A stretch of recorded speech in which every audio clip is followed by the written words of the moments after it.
Okay, so Matt and I have talked about numbers. We're not done. We have lots more to talk about. If you didn't get enough information from our last video, we've got even more information for everyone. So we have taken a couple other products down there for other people just to kind of give you some added information about soil pH and things like that. So Matt, let's take a look at even more fertilizers and even more choices. And it does exemplify how large of a decision it is when you're going out and fertilizing, how important it is, because you're not just affecting your plants, you're also affecting the environment. And why there's so much information out there, it's always a good idea to talk to someone if you don't feel comfortable. Right. Because the last thing you want to do is just grab something like urea and throw it down, burn your plants and lose them, and also damage the environment by adding excess nitrogen that might not even be necessary. Okay. Because a lot of your plants, they don't need a whole lot, right, depending on what you're dealing with. Well, and a lot of people, I think, amend their soils. You know, for me, I have a nice flower bed in the front of my house. Every spring and every fall, I add some cow manure to it. I work it up. And I don't really apply a whole lot of fertilizers to my plants, but I do fertilize.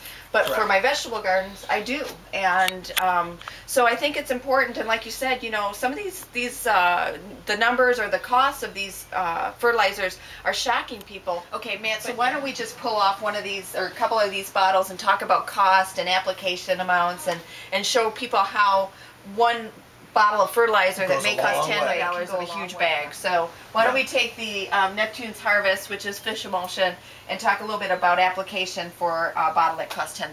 Yeah. So as we talked about, one of the big problems is people just go to a store, they buy 20-20-20 because that's what they're looking for their lawns, and they'll apply the same fertilizer to all their plants and just kind of do a general broadcast of 20-20-20 because it's cheaper. Right. It might be $15 or $20 a bag. But they could actually spend $10 or $15 on a liquid feed that's going to be more concentrated. So this bottle right here, when you go back to the back panel or the label here, and you start reading about it, you're going to realize that it's only 1 capful to 2 capfuls per gallon depending on your use, your intended use. So if I was outside and I was using this for my plants, this actually gives me 18 gallons of fertilizer. Okay. So once I've used this concentrate, and I've got it kind of at a lower number at 241, so it's not going to really burn my plants, I get 18 gallons of fertilizer from this one container. So you're looking at a pretty good return on investment there. So a lot of times people are kind of leery about buying some of the more concentrated fertilizers, especially the liquid fertilizers, but it's actually a pretty good buy.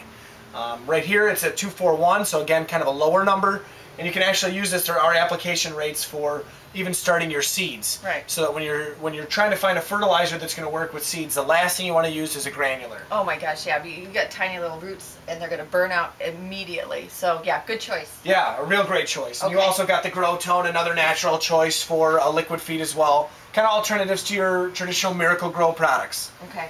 Now with your Miracle Grow products and some of your other liquid feeds, one of the things you want to look for is you want to see if there are trace elements or if it's just the NP and K. Right. Because when they're liquid, it's real easy to separate exactly what you're going to put into that mix, more so than in a granular. And that's a little bit less expensive of fertilizer. Might be okay for certain plants, but some of those plants that you're using do need those trace elements to be able to use the macronutrients. So that's important to know too. And also looking at acidity. So Miracle Grow about 5-6 years ago came out with the Pink Miracle Grow, which has got muriatic acid for acid-loving plants. Right. Now, a lot of other fertilizers in here are going to have higher levels of sulfur, because sulfur is what's going to bring your pH down or make it more acidic.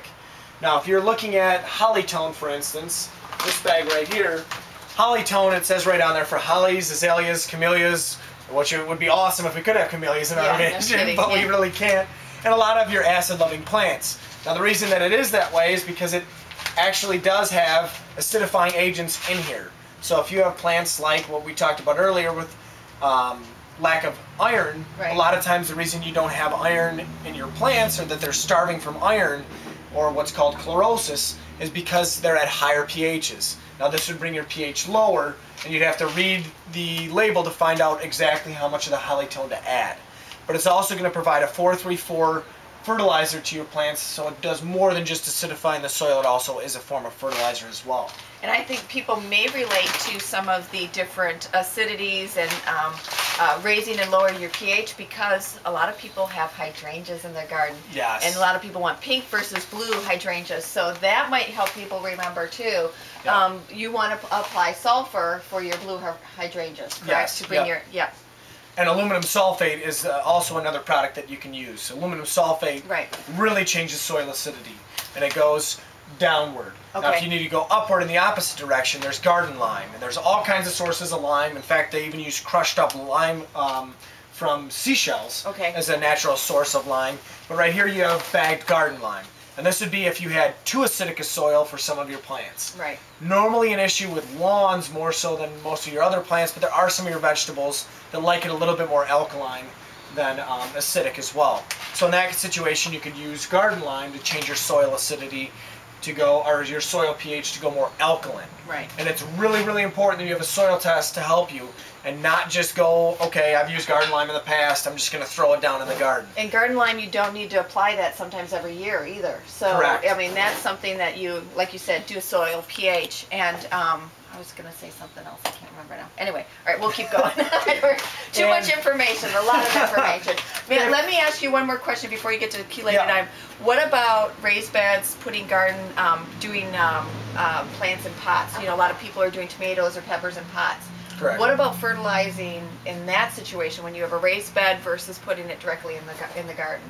Is there a fertilizer change that you should be aware of? Normally, if you're doing raised planters, you're going to kind of use compost as your building block for your fertilization. Okay. Now, if you need additional fertilization, a lot of times people use a quick fix with like a kelp water combination or a liquid kelp food. Okay. Or the other option is to add an Osmocote for a slow release so that it's there for a longer period of time. Do you think containers? Osmocote is a great fertilizer if you want slow release throughout the season, and then use liquid feed when you need a big boost. Do you think that if you're growing a tomato in a big bucket, do you think they need to be fertilized more or less often? Depending on what your soil mix is. Okay. It's all based back on your soil mix. Okay. And then tomato tone is a good general purpose fertilizer for tomatoes. Okay. And yes, I would, in my situation, if I was going to be doing container grown tomatoes and I was using a traditional potting soil mix, I would probably need a little bit more fertility than if I was to use a compost-based, like Sweet Peat Organics, or another more natural approach. Okay. Composted manure, those types of things. Yes. Okay.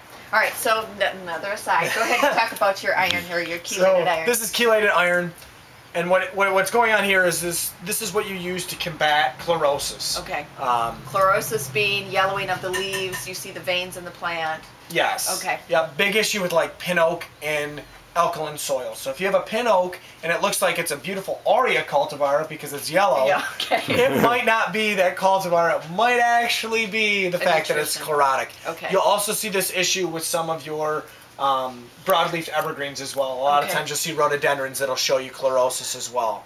And in that situation, you have one of two options. You can either use a chelated iron, which is going to provide iron in the soil, or you can change the soil acidity to make that iron more available to the plant. Okay. All right. Well, another bit of information for everybody, something to take a look at the plants again. Take a look at the bottles, read your labels, and maybe get online, take a look at some of the information, some of the extension information that we had talked about in the earlier video, and give us a call here if you have any questions, and we can sit down and read some labels with you if you come into the store. So hopefully this helps everyone. We want you to have a nice garden, have your plants nice and healthy, and again, call Bensall Greenhouse if you have any questions.